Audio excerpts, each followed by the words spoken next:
الملف رقم 405 في كورس السي شارب، الجزء الخاص بالداتابيز. احنا في ليفل 2 في الداتابيز. كان الليفل اللي قبل كده كنا بنتكلم عن الادو وخلصناه في 80 ملف. الليفل التاني في الداتابيز بنتكلم عن اللينك، وده الكورس رقم 7. ولو عايز افكرك، بس قبل عايز افكرك احنا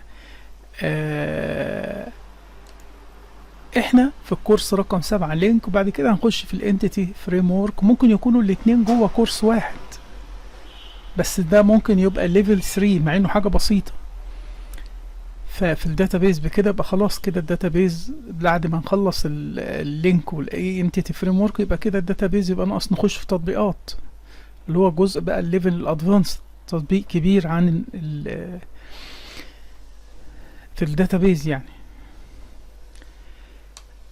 فاحنا تقريبا شبه بنقرب من نهاية الكورس. افكرك بس احنا خدنا ايه قبل ما ابدأ في الدرس بتاع النهاردة. خدنا كورس سي شارب فاندامنتال، ده كان 15 ساعة و70 ملف. كورس الاوبجكت اورينتد بروجرامينج ده كان 9 ساعات و40 ملف.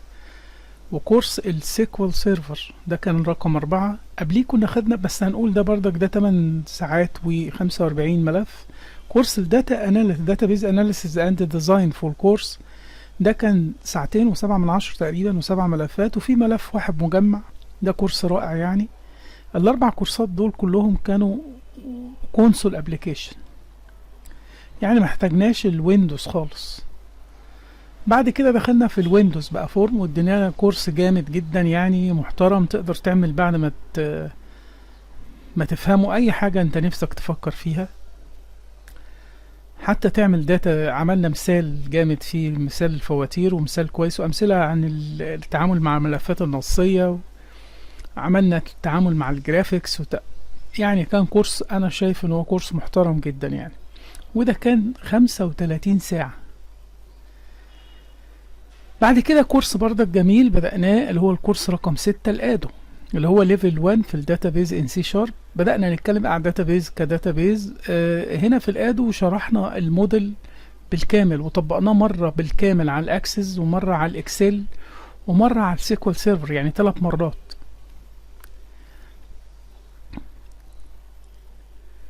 يعني طبقنا الموديل على كله، يعني عرفنا نطبق الموديل ده في كل انواع الملفات. طبعا اهم حاجة كان السيكوال والاكسس. الاكسل ما كانش يعني ما كناش مهتمين بيه قوي، لانه مش داتابيز بالمعنى اللي هو يعني.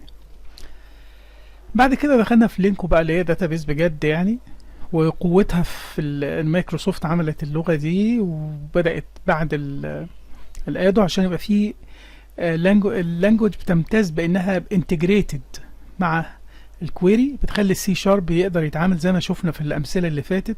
على طول بكتب سيلكت وفروم ووير وكل الكونديشن وجروبد وجروب باي واوردر، يعني نفس الكويريز بس دايركت بنكتبها في السي شارب. غير ان احنا بنستخدم اللامدا ميثود اللي هي مهمه جدا بعد كده في تعاملاتنا. ويمكن لو رجعت الكورس الاوبجكت اورينتد بروجرامينج في الجزء الخاص بالفانك والديليجيت والاكشن، هتلاقي شرح موضوع الفانك ده او اللامدا اكسبريشن، اللي هي منتشرة في كل المكتبات يعني. عشان كده كان ضروري جدا ان احنا نفهمها. احنا في الملف دلوقتي رقم 5 هنتكلم عن جروب باي. ما بستخدم جروب باي، ما بستخدمش سيلكت اكتب فروم كذا امب. انا عايز اقسم الداتا لجروبس، فهيقول لي فروم جروب باي امب، اللي هي فروم امب دي باي امب سيتي، يعني هقسمهم حسب الامب سيتي، حسب السيتي، يعني كل مجموعة في سيتي بيجيبهم لي لوحديهم.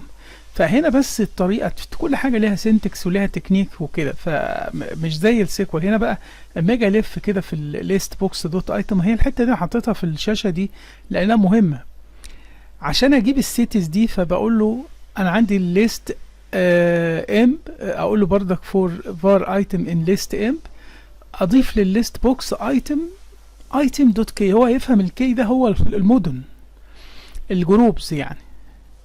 هنشوف الكلام ده عملي ونبدأ نكمل في المثال ده. تعال نخش على السي شارب وادي المثال بتاعنا. انا عندي عملت بوتون اسمه جروب باي، هخش جوه البوتون ده مفيش فيه غير الكلمتين دول var list imp from imp in my list اللي هي الليست امب بتاعتي دي اللي هي الليسته بتاعت الامبلي. بقول له يلا اعرض لي دي كانها بدل سيلكت جروب، هنا سيلكت بس سيلكت مين الامب، مين اللي انا عايز اعرضه، هل اعرض الامب كله؟ طب انا جروب بديله للسيلكت. جروب باي امب سيتي، يعني التقسيمه بناء على ايه؟ على السالري ولا على السيتي ولا على هقسمهم مجموعات الموظفين، هقسمهم مجموعات حسب السيتي ولا حسب الوظيفه ولا حسب الديبارتمنت ولا حسب بقى الداتابيز الموجوده عندي. فاللي هي الامب سيتي دي هي دي اللي نسميه ده الكي بتاع التقسيم. عشان كده الايتم هنا في او اما اجي اخد الداتا اللي هي الليست امب دي اللي طلعت لي النتيجه اللي طلعت، فاقول له بردك فور ايتش كذا ايتم ان ليست امب اللي هي طلعت لي هنا النتيجه اللي طلعت لي دي. عايز اضيف بقى، فمش هينفع اضيف ايتم اقول له ايتم دوت سيتي ولا ايه ايتم دوت سيتي، مش هتيجي، لكن ايتم دوت كي. الكي ده هو السيتي بدل السيتي، عشان هو ده بسميه هو كي، هو فاهم الكلام ده. لو انا عملت ران للبرنامج ده وقلت له كده هيجيب لي السيتيز اللي عندي اللي هي كايرو وجيزه واليكس، ادي التلاته جروب. طب انا عايز اعرف بقى كل الموظفين، فانا هعمل فور اتش تانية جوه الفور اتش دي، فور اتش تانية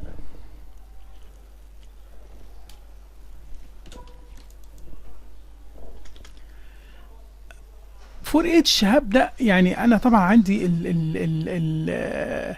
الايتم كي ده هو اللي انا بستخدمه، فانا هسمي هنا ده مثلا اي بس كفايه. الكوليكشن عندي هو الايتم، هو الايه الايتم، الكوليكشن هو الايتم. وهضيف للليست بردك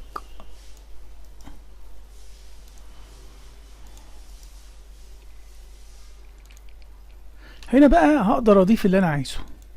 يعني هناك ما كانش ينفع هنا اقول له، لو قلت له ايتم اي طبعا هنا هتبقى اي دوت، هيطلعوا لي كل الاي دي والنيم والسالري وكل حاجه. فانا هقول له اي دي، بعد كده طبعا زائد هنا وزائد، واحط هنا مثلا مسافه ولا بتاع، احط شرطه، بعد كده زائد، افتح كوتيشن تاني، اكتب اي دي اي دوت نيم، بعد كده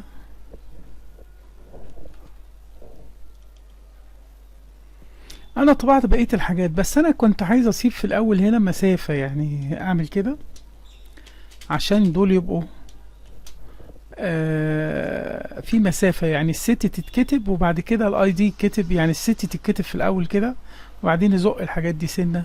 تعال نعمل ران ونشوف النتيجة هتطلع ازاي. كايرو الاتنين دول في كايرو، رقم 1 ورقم 6. جيزة الاتنين دول نادي وهالة في ايه في الجيزة، أليكس سالي ومنى.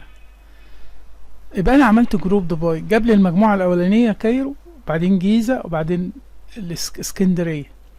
طب نرجع تاني للكود ومركز فيه حبة. يبقى انا عندي هنا في حالة جروب دبي هعمل فور اتش، واحدة للكي، واحدة اللي جواها للتفاصيل بقى، لان الكي ده الايتم اللي هو عندي ده هو ده اللي لسه هيتفك، بس لازم عشان اجيب اسمه اكتب كي كده. كل كي من دول جواه حاجة، ودي دي طريقة. يعني انا دلوقتي لما باجي اتكلم عن حاجة كل حاجة ليها سينتكس، انا مش هقعد استنتج. يعني احنا مش هنقعد نربط ده بالاس كيو ال، لا بنشوف السينتكس. عشان كده احنا بندرس، بنشوف ازاي ايه كي، زي حكاية لما كنا بنضيف في الكومبو ليست او الكومبو بوكس، في حاجه اسمها الفاليو والممبر. يعني اقصد ان كل حاجه ليها ايه السنتكس الناس اللي عملوا الكود ده. فهنا قالوا لنا ان ايتم دوت كي هي دي الجروب. لما بقول له جروب باي ام، ما اكتبش هنا سيلكت، ما ينفعش اكتب سيلكت. جروب ام باي ام سيتي. طب انا كده عملت ام سيتي. طب انا عايز اعمل ام سالري.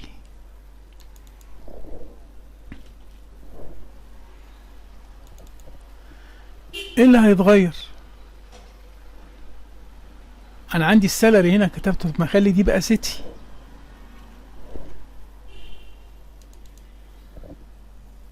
يبقى انا كده غيرت. اشوف كده السالري 500 ده، السالري 3000 ده، مفيش ناس السالري بتاعها، كل دي جروبس، كل واحد في جروبس.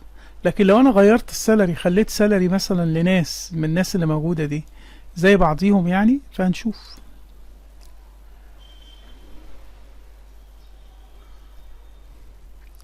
انا بتكلم في الامب يعني اللي هو ده. فمثلا ده 5000، اخلي ده 3000. ودي دي اخليها 6000. اصبح ال6000 موجود فيه 2 اللي هي دي ودي، وفي كده 7000. يبقى الامب دي في انا هل عندي امب تاني؟ لا، انا عندي البيرسون هو اللي كان كتير. طب ما انا ممكن اضيف بردك سطر تاني او سطرين امب. كنترول سي، كنترول في، كنترول في. عندي كده دول تلاتة في 7000. اما هعمل رن للكلام ده، جاب لي بقى الجروب اللي فيه 7000 ده فيه 3، فيه ميري ومار ومريان، والتلاتة من كايرو يعني. فالجروب ال7000 ده المرتب ده جاب لي فيه 3 اشخاص. يبقى انا قدرت اقسم الدنيا عندي جروبز يعني. اتمنى تكون الفكرة وضحت. لو عندك اي سؤال اكتبه تحت الفيديو. اشكركم، سلام.